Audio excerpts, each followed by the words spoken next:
A very exciting time, and we appreciate all of you being here today. First thing I want to kick off is I want to just tell a little story. You know, I was talking to the Premier recently, and it absolutely stuns me that he's able to give his cell phone number out at public events. And this has happened so many times, and I took him aside and I said, Premier, I don't even do that in a city of 100,000. I can't keep up with the texts and the phone calls.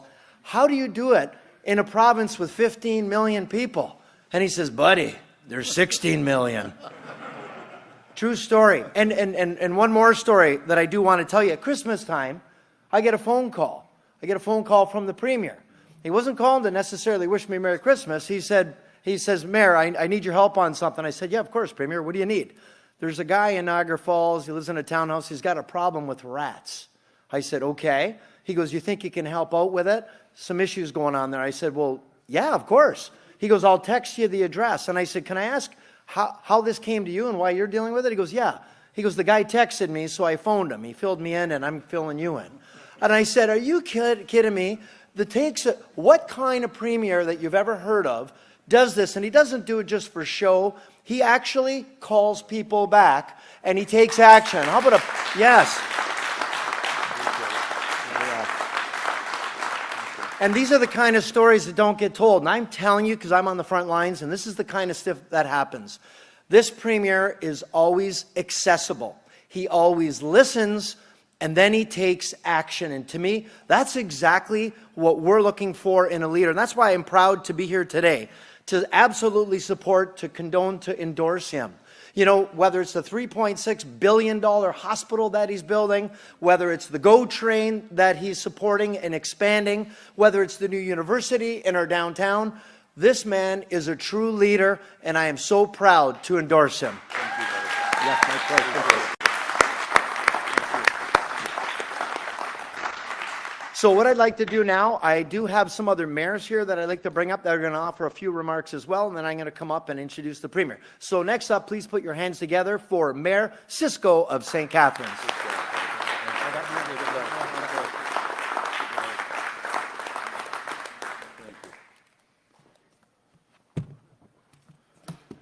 Good afternoon, everybody. Mayor Diodati started with a story, so I will simply point out, it won't be a story, but I always like to needle my friend from Niagara Falls. He did try to point out that he is a city of 100,000.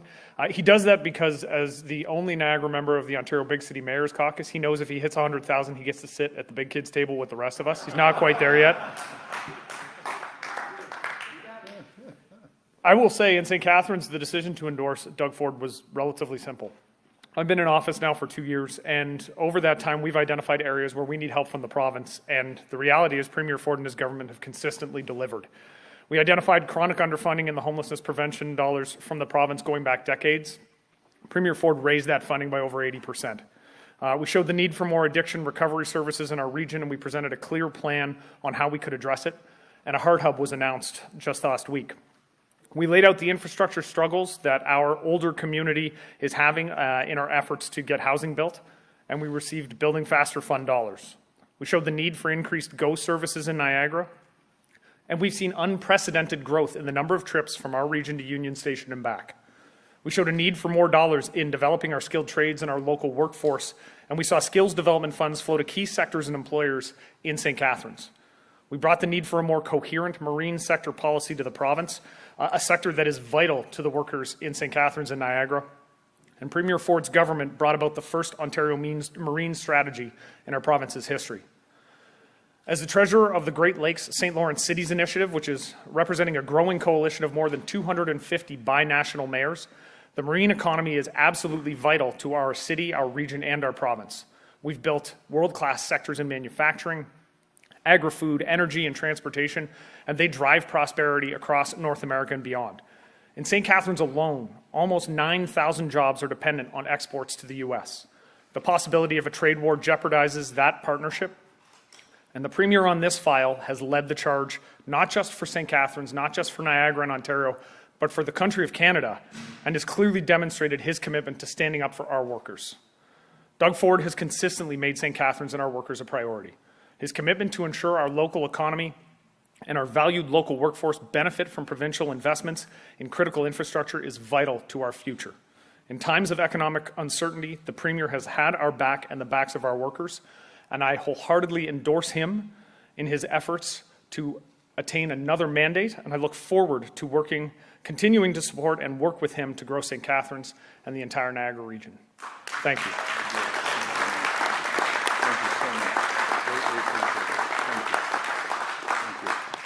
Okay, please help me welcome Mayor Campion from Welland.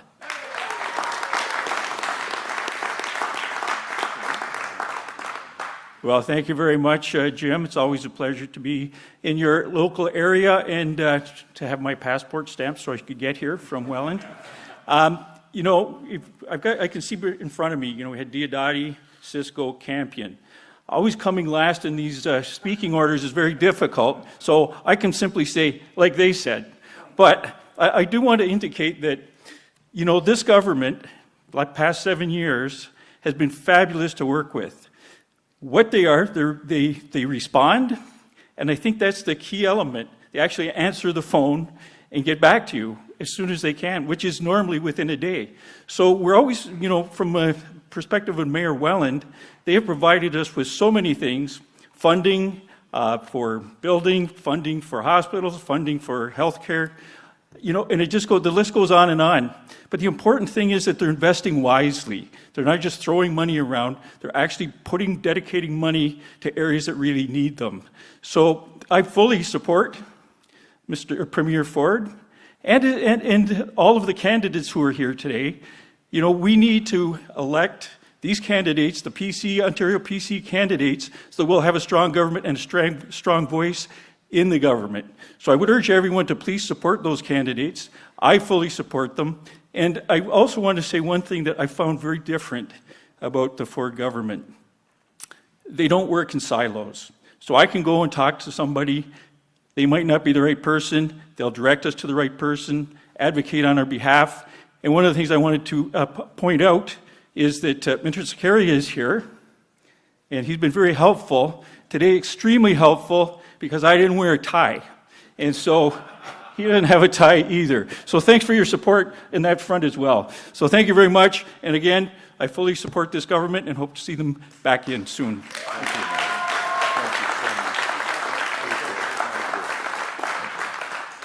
Thank you very much, Premier, Premier, I promoted him already. Thank you very much, Mayor Campion. So now, here's what I'd like to say. Now, as a business person, before I got into politics, I appreciate someone when they've got a business mind and a business plan. This Premier has got a solid business background with extensive business dealings in the United States, and that's exactly the kind of person that we need to deal with the turbulent waters that we're going to be going into. You need a steady hand at the helm. He proved his ability during COVID. I can't think of anybody better than what I want leading us with his team into the next 4 years than the Premier of Ontario. Doug Ford, all the way.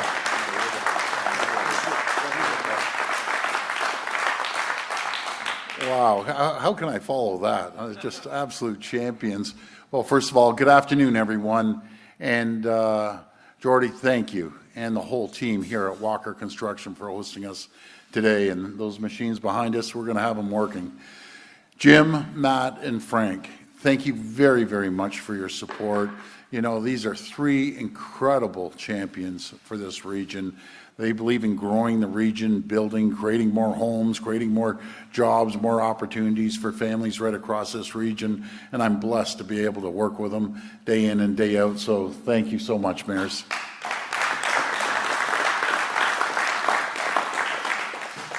I want to begin by welcoming my team of local candidates here in Niagara region.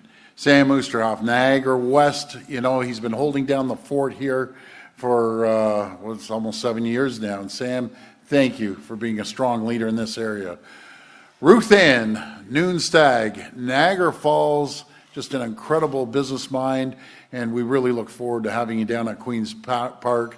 And Bill Steele, Niagara Center, great mayor. I know I can't call you Mayor Steele, but a great mayor, and thank you for joining our PC team. Sal Sorrento, another fabulous representative for St. Catharines that's going to be working hand in hand with the mayor and being his champion at Queen's Park. One of my great champions is instrumental in building over $28 billion of highways and roads and $70 billion of transit is Prabmeet Sarkaria, Brampton South. So thank you, Prab. Thank you for your leadership on the transit file. And we look forward to returning you right back to that same spot. Yesterday, President Trump continued his campaign to undermine Canada. For the second time in a matter of days, he sat in his Oval Office and mused about tariffs on Canada. He says, they're coming tomorrow. I wish Canada wasn't in this position. I wish we were working together to make Canada and the United States the richest, most successful, safest, and most secure two countries on the planet. But nobody's ever solved a problem by wishing it away. We have to play the hand we're dealt. If tariffs do in fact come tomorrow, the federal government needs to be ready to immediately implement a strong and forceful response. Dollar for dollar, tariff for tariff. The federal government has my full support to hit back and hit back hard. Retaliatory tariffs by the federal government are the tip of the spear. If this fight lasts, if the U.S. doesn't see reason, Ontario is prepared to support and use every tool in our toolkit to win this fight. Canada has so much of what America needs, what their military and economy depend on: high-grade nickel and other critical minerals, energy and electricity, uranium, potash. If President Trump proceeds with these tariffs, Canada can and should make him regret them. Whether President Trump falls through on these tariffs tomorrow, next week, next month, or even next year, there's one thing clear. President Trump is hell-bent on undermining Canada, our workers, our economy, our quality of life.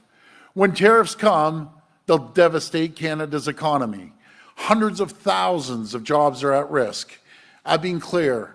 With a strong, stable 4-year mandate that will outlive and outlast the Trump administration, I will do whatever it takes to protect Ontario. President Trump is trying to divide us. He'll say and do anything to get his way, no matter the cost. He doesn't know what we know. Canada is not for sale.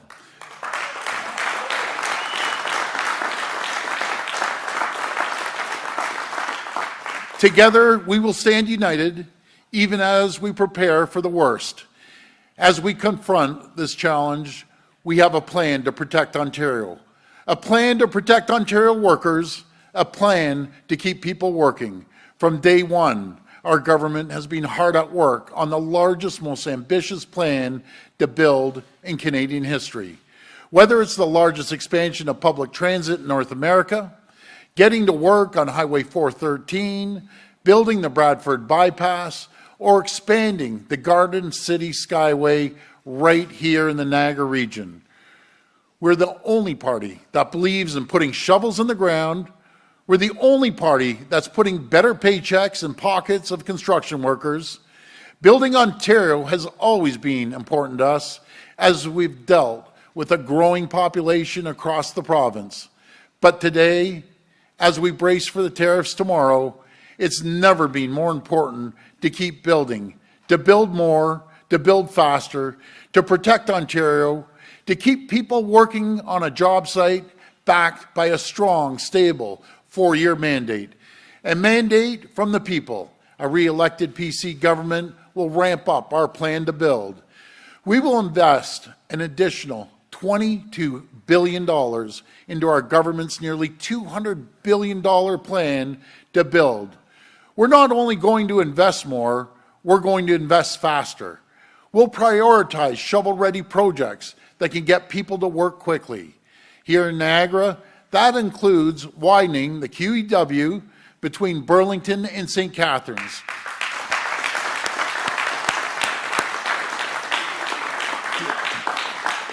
That's a big one. To keep thousands of local construction workers and skilled tradespeople working and help drivers get out of gridlock. These are important investments in infrastructure. Just as important, they're important investments in jobs. Their paychecks, their confidence, and their peace of mind for tens of thousands of families. At a time when President Trump expects us to back down, we're going to double down. We're going to fight back by building back. However long it takes, we're going to come out of this fight stronger, better, and more united than ever before. And I'm prepared to give it everything I've got. I'm prepared to take enormous action to protect Ontario, our workers, our businesses, our families. I'm prepared to pull every lever I can to make whatever investments are needed.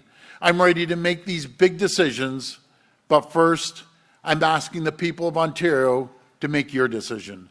I'm asking for a stronger mandate, a mandate that will outlive and outlast Donald Trump and give our government the authority to act on your best interests. That is why I'm asking for your vote on February 27th.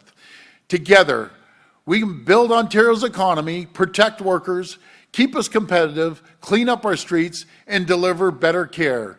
Together, we will protect Ontario. Thank you, and may God bless the people of Ontario. Thank you so much. Thanks, guys. Thank you. Appreciate it. We will now open the floor for questions from the media. Please come to the mic and state your name and outlet. Just a reminder, it's one question and one follow-up. First question. Hi, Elaine Harrison, CBC News. Hi, Elaine. I appreciate this is a fluid situation. There's a Reuters report while you were speaking, and now the press secretary for the White House is saying it is happening tomorrow. You spoke about supporting the federal government's response. I'm curious, does Ontario have plans to respond tomorrow, or is it let the federal government respond first and then the provincial response comes later? Well, we're working hand in hand. We've put our list forward to the federal government, but it's so important we stay united. We need to stay united with the 10 provinces and the 3 territories and the federal government. We have to show strength being united. And I've emphasized to the federal government that we have to retaliate hard, not soft, but hard. Meet them dollar for dollar, tariff for tariff. If he wants to put pain on Ontario families, on Canadian families, he wants to take their livelihoods away, take food off their table, we will hit them with everything we have. And never underestimate Canadians, never underestimate Ontarians. We have a lot of tools in our toolbox that America depends on and needs us. Then on a completely different topic, I have a question here from one of my colleagues who's been hearing from seniors who are snowbirds, and they're upset that they might not be able to vote since they won't be in the country, and international mail can be slow. One woman even wrote to you the week before your snap election call asking you not to do it. What do you say to these people from an age group that's usually more likely to vote? Well, you call Elections Ontario. There is a program that you can get a ballot down there, and they will be able to vote. But my message to the seniors, we need to protect our seniors, and the way we protect the seniors, we protect our economy, we protect the jobs. Because without our jobs and the economy, and the revenue we see from those jobs and the economy, we won't be able to protect healthcare, protect seniors, protect jobs. That's why we need to focus on the economy. That is number one, absolutely number one over anything.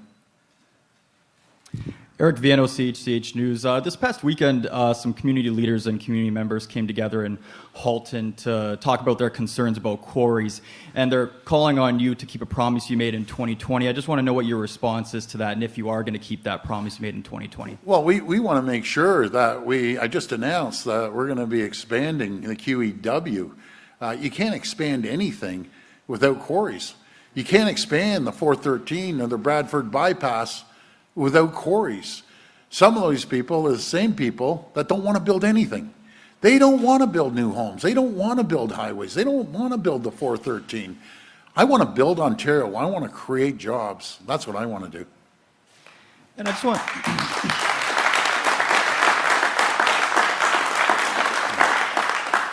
And I just want to ask about these smash and grab style robberies that we're seeing in the GTHA. Just want to know, if you're reelected, how is your government going to address that, and would you consider changes to the Youth Justice Act, seeing that many of these people involved are young people? Well, first of all, the criminal code is the federal government, but I've been putting pressure on the federal government. Number one, we should have mandatory sentences. You know something? You go in and you commit a crime, no matter if it's a store or you kick in a door, that we've seen that happen at 2 o'clock in the morning. Just imagine being in your home with your children and your spouse. A door gets kicked in, a gun gets put to your head. Sometimes the police catch them, sometimes they don't. I absolutely love our police. When you catch these criminals, these thugs that are terrorizing our neighborhood and our businesses, they go to court. And we have some really good judges, some really good JPs. But we have some bleeding heart judges and JPs that let these people out, not once, not twice, not 4 or 5 times, up to 8 times, just to let them out to go and commit the crime again. What they do when they get arrested, I heard it from frontline police officers, they arrest them, get thrown in the cruiser. And they're so cocky, they're saying, I'm going to be out before you start your shift tomorrow. And guess what happens? They're out before they start their shift. We need to have mandatory sentences. We need to reform the bail conditions. And you start using guns, automatic 10 years. You're done. I'll tell you how quickly that changes people's minds. And we need to change the Young Offenders Act. You know something? When you're under 18, 17, 18, every one of us knew from right to wrong. Every one of us knew not to get an illegal gun being shipped up from the U.S., because 95% of the guns are coming from the U.S., and commit a crime. That is ridiculous. They need to go away to youth detention for a long time as well. That message will get back out on the street really, really quickly. I have zero tolerance for these criminals. We're pouring hundreds and hundreds of millions of dollars into all police services, starting off with the OPP and every other police service, no matter if it's Niagara or Halton or Peel or York. We're supporting them, and we're supporting them no matter if it's helicopters, hiring more police officers. We're up to 2,000 recruits every single year now, and we're rebuilding the police training college. Hey, good afternoon, Mr. Ford. Colin DeMello from Global News. I just wanted to clarify something. The $22 billion you're announcing today, is that part of your economic action plan, or is that separate from that? That will be part of our economic action plan. Okay, perfect. I'm curious about at what point you're going to lay out the entire plan. I mean, whether the tariffs are tomorrow or March 1st, I think people might be wondering what exactly your government would do if reelected. At what point will you lay the entire thing out in full? Well, thank you for that question, Colin. We can't determine who needs the money until we see the tariffs. It could be one sector versus the other sector, and then we'll allocate those funds to protect people, protect their businesses, and the communities. Today, the NDP said that one of their planks would be income support if there are tariffs that are punishing people who lose their jobs. Would a PC government be in favor of income supports, direct income supports, or not in favor of that? Well, first of all, we're working with the federal government. The income supports will more than likely be coming through EI. And what we believe in supporting people's jobs until they can bring home a paycheck, supporting industries like this industry and other construction trades and other sectors. That's what we believe in. But I'll be there for the people. I'll be there for the businesses and the communities. Hi, Premier. Laura Stone, Globe and Mail. On the tariffs again, if they are imposed tomorrow, can you just explain how Canada responds? So we publish our own list, and do those take effect immediately? Do you go into the LCBO and start clearing the shelves of bourbon? Like, what exactly happens tomorrow? Well, let's find out if they are going to happen. These goalposts, as one of the reporters said earlier, they're shifting minute by minute. One time, the Secretary of Commerce will say something, and then Secretary Rubio will say something, and the President says something. They have to get their comms down pat. You know, that's a big problem down there. Like, you know, the White House has to be speaking to everyone else. Because right now, I don't think anyone knows what's happening down there. So we'll be prepared, we'll be ready, and as soon as these tariffs come, we'll match them, dollar for dollar, tariff for tariff. Okay, thank you. You've talked a lot about the importance of presenting a united front, but we've heard from some of your fellow premiers who disagree with the retaliatory measures, who don't think we should be imposing tariff for tariff retaliation, particularly Alberta and Saskatchewan. So how do you represent their interests when they're opposed to what you're saying today? And how are you going to work to exempt energy exports from tariff punishment from the U.S.? Well, I think to the contrary, we're all working together. Premier Scott Moe is my closest pal, my closest ally, and he has to protect his sector. And Danielle Smith, I understand where she's coming from, wants to protect the oil. But no one in this country is going to get hit harder than Ontario. So we have our interests all at heart to protect our people. And my number one job is to protect Ontario jobs. With all due respect, and I love the people of Alberta, and I really respect Danielle Smith, they aren't getting touched on their oil. But what is going to affect Albertans, what's going to affect Saskatchewan, people in Saskatchewan, is every single product that is produced here.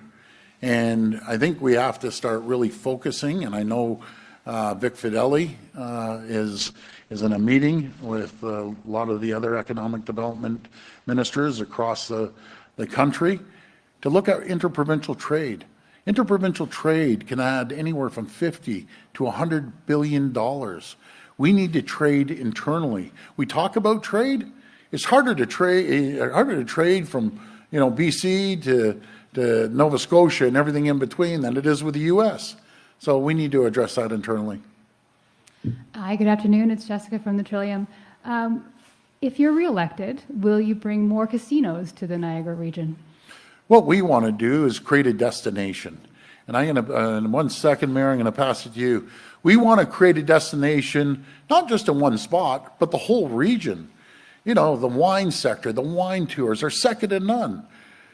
I had some friends call me up in the summer and said, boy, these wine tours are incredible. They're packed. So in the summer, book early, book often, and that's absolutely spectacular. We have to look at other entertainment in Niagara, not just to mention Niagara Falls, which is an incredible site, but when people come here, they want to stay in the best hotels, they want to have fun with the kids, they want to not only go on rides and little trips, amusement areas, they may want to go and have some fun in the casinos. We're going to change this whole region with the support of the local mayors and hopefully the federal government, that we're going to have an opportunity and create a destination and create the environment for companies to come here and invest and thrive and prosper and grow. And when that happens, the people that work there thrive, prosper, and grow. I'll pass it over to Mayor Diodati. Yeah, so the Premier is referring to their plan of Destination Niagara, which doesn't focus on gaming, it's everything. So they're going to use gaming as one offering on the buffet to expand tourism, to leverage tourism. Unfortunately, in Niagara Falls, we've gone stagnant. We haven't had a new hotel room in almost 17 years. Our numbers have stayed the same for a long time. And places like Nashville have been more innovative, and they've done a better job at marketing and promoting. So the Premier's plan with Minister Cho is going to be Destination Niagara, which we'll talk about everything from our 200 wineries, our theater, expanding our airports. So because as it is now, we're the largest population in Canada without regular daily scheduled flights, expanding GO frequency, a visitor transportation system to connect the GO to the tourism core, expanding the infrastructure with the highways you mentioned and the Skyway. So it's a big approach to help with theater, with winery, with tourism, with gaming. They're going to take a macro approach to everything, and the whole idea is the high tide will bring up the boats, we're going to shine up that gem, and once again, Niagara Falls will sparkle. Thank you. Thank you, Mark. Thanks, Premier. Just to sort of PC leader now, I guess, just to follow up on that, do you consider adding more casinos to the region to be part of your next mandate if you are reelected? Can I get a yes, no, maybe on that one? Well, maybe. Okay, thank you. Hi, Premier Mirna Djukic for Radio Canada. You've said multiple times that you can fight the tariff and do an election at the same time, but the other leaders say you're violating or flouting the caretaker mode convention with the travels to the U.S., with leading the premiers. What do you respond to that? Well, I can tell you what the other premiers think. They gave me 100% support when I was on the line with them this week. And I appreciate all the premiers supporting me. I'm going to get down there. I'm going to lead. I'm going to lead when we go as the chair of the Federation, when we go to Washington on the 11th and 12th. I'm going to lead when we go back to Washington on the 20th. We have a great team of premiers, really, really united, and we're going to move forward and fight for Canada, fight for our jobs, and fight for our quality of life. And also, if the goal here of this election is to get a stronger mandate, you already have a majority. What happens if you win with fewer seats than you have now? Well, I look forward to building on our majority because people are going to have a very clear choice. This is going to be about leadership. This is going to be about who do you trust saving our economy, saving jobs, protecting people. Someone that's been through it, who's been through this trade war over 6 years ago, or 6.5 years ago, and in 2018, when I was deeply involved, going down negotiating with Secretary Lighthizer at the time, those lasted about 5 to 6 weeks. Or making sure that you have two choices. You know, you go with the NDP or Liberals that lost 300,000 jobs, as Mayor Diodati saw, 300,000 taillights when the Liberals and NDP were in charge and the economy all heading down. There was 300,000 people that lost their jobs because of high taxes, high regulations, red tape. We've been in office almost 7 years. And with the support of these mayors and the 444 mayors and wardens around this province, together, and the business people, we have created over 850,000 jobs. That's what keeps our healthcare going. That's what helps us build hospitals and schools and social services.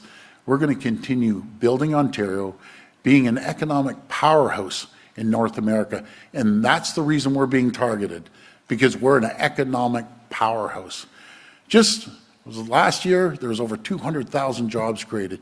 Year before that, all the businesses here created more manufacturing jobs than all 50 U.S. states combined. That's why we have a target on us, because we have the best people, the best companies in the world. We will put our people against anyone in the world, and we will win every single time. Thank you, Premier. Sharif Hassan from the Canadian Press. Bonnie Crombie says that she will install platform barriers at all TTC stations. The TTC says it will cost over $4 billion, but it will save lives. My question for you is that, would you also build subway platforms if elected? What we're doing, we're building the largest transit system in North America. And by the way, they voted against it. The Liberals voted against it. The NDP voted against it. The Green Party voted against the largest expansion in North America. We're going to continue building transit. We're going to continue expanding GO. We've increased it over 21 trips every single week into the Niagara region. We want to double that. We want to triple that. That's what we're going to do. We're going to continue spending money on building transit, getting people out of the cars, getting them into transit. We're spending over $70 billion on expanding transit around our province. Never been done, not only here, in North America. Speaking of transit, the NDP leader, Merit Stiles, says that you cannot deliver on transit projects. Why should the people of Ontario trust you to get projects like the Ontario Line done when the Eglinton Crosstown isn't even open? Well, I'm going to answer shortly, then I'm going to pass it over. I can't call him the minister. He's not the minister this second. But let's talk about that. Anyone that's been in Toronto has seen construction on our jewel, which is the Ontario line. Anyone in the province has seen that they never had transit options when it comes to GO Train, expanding GO Train. And we're building transit 5 lines. Hazel McCallion line through Mississauga into Brampton, the Eglinton West line that they took the drilling equipment out of the ground. They ended up 4 weeks early. I think it might have been 6 weeks early. We're expanding the Yonge extension, going into the GTA up in Markham and Thornhill and Richmond Hill. For the first time, the people of Scarborough are actually getting a subway. This goes back to when my brother Rob was mayor, trying to get it through the provincial government. That kept blocking it, even though we had the federal support. We're building a Scarborough subway, but we aren't going to stop there. We're going to continue building, no matter if it's the Finch LRT or going underground in Brampton. You talk to the people of Brampton, who would have ever thought 7 years ago if I said, we're building an underground transit system right downtown in Brampton? No one would believe you. But I'm going to send it over to the person that is making this happen, and God willing, we get reelected, we'll continue making this happen. Oh, Pramit, do you have a minute? Thank you.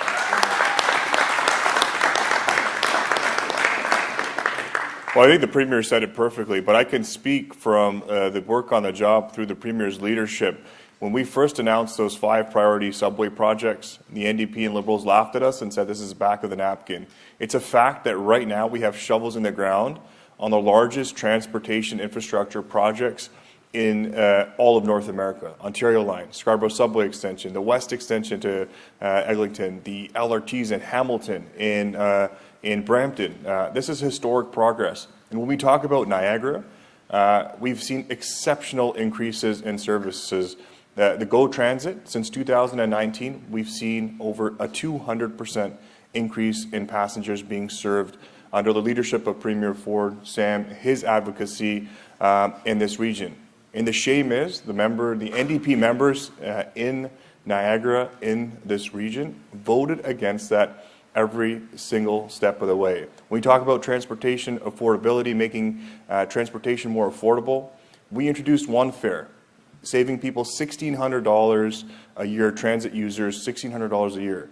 It's a shame that the opposition couldn't see through that and support this government in those measures, saving people, students, for example, $6 a day transferring from a GO station ride using the TTC.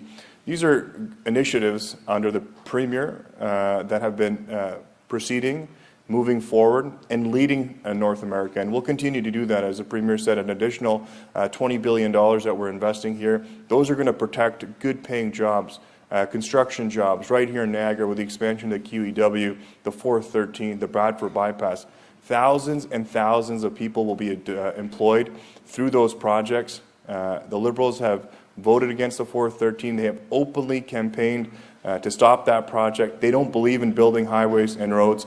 This Premier believes in building highways, roads, bridges, and expanding GO Transit across the province. Thank you. Hi, it's Ray Spiteri with the Niagara Falls Review. You mentioned Destination Niagara. Where does expanding the Niagara District Airport fit into that? And what role do you believe the province has in making that happen? I think it's one of the highest priorities. You have to get people here. If you have a great destination, you have to get them in through road, train, or by air. And we plan on really working hard with the federal government because that falls under their jurisdiction. But we're there to help, invest, and support expanding Niagara Airport. It's absolutely critical. And on the GO Train file, Yes. when can Niagara expect all-day two-way GO Train service between Niagara and Toronto? I'll pass that back to, I'm so used to saying the minister, Pratt. Well, thank you for that question. Look, we've made some historic progress on the Niagara line. Just actually a couple of days ago, we were marking the significance of the Grimsby GO station in the transit-oriented community. That will be coming there. Since 2019, as I said, we've increased service by and served over 200% more people than under the previous government. And we've introduced more trips, more lines, and we continue to do that. And a lot of that is in conjunction with our rail partners on the line as well, seeking that passenger capacity. But one thing I can tell you is we have put the dollars in, we have put the money in, $70 billion over the next 10 years into public transit, and we need to protect that progress by electing a PC government to deliver for the people of Niagara and to deliver for GO Transit. You know, just this past summer, we introduced 300 additional trips on the GO Transit system, the largest increase in over a decade. And this region particularly has been a beneficiary of a lot of that investment and will continue. One of the other things that we're working on for the Niagara line, we're in testing and commissioning phase of this, but very soon we will be able to reduce the travel time from Niagara to Union Station by over 20 minutes. We're just in the testing and commissioning phase of that at Union Station, but once that is built, that specific portion on the rail line, people in this region can get to Union Station 20 minutes faster. And these are, billions of dollars being invested into our transit that was ignored for far too long. We've made that commitment to protect workers, to protect transit, invest in that critical infrastructure, and we'll continue to do so we can deliver more progress for this region on GO Transit. This will be the last recorder. Hi, Randy Rath from CCH TV. Hi, Randy. I know that you've said in the past that you've had a lot of irons in the fire to try to set up a meeting with Trump. Is that a realistic goal at this point? Is he going to talk to you, even as the chair of the Council of Confederation? Well, that's going to be his decision. I can tell you, I've talked to endless senators, congresspeople, governors, probably 3 a day, every day. If you add them all up, probably over 100 of them. And no matter if they're Republican, Randy, or if they're Democrats, not one single one of them agree with attacking Canada's economy. We are their third largest trading partner in the world, Ontario alone. We're the #1 customer, #1 export destination to 17 states. We're #2 to 11 others. Overall, as a country, we're 28 states, they're #1 export destination. We do $1.3 trillion in trade, two-way trade. We're the #1 export destination, Canada, in the entire world. Who attacks your #1 customer? I'll tell you, no one does, except Donald Trump. Yeah, you don't really need to call Prab up. Do you have a time frame? When are you going to widen the QEW? Well, we're going to be on it, God willing. We get elected. We'll move forward on it. We'll expand it. And like I said in my speech, Randy, everything is going to go faster. We're going to make sure we cut out the red tape and the regulations and the bureaucracy, and we're going to get shovels in the ground. And you know who's going to be putting aggregate there, gravel? These hardworking people right here, so they can go home and say, I'm guaranteed a paycheck for years to come. That's who I'm going to protect. This concludes today's press conference. Well, thank you so much, folks. I appreciate coming here. There's nothing more important to our province, to our country, than this election. I'm going to make sure we protect businesses, protect communities, protect people, and I will not spare a cent. Thank you, and God bless. Thank you.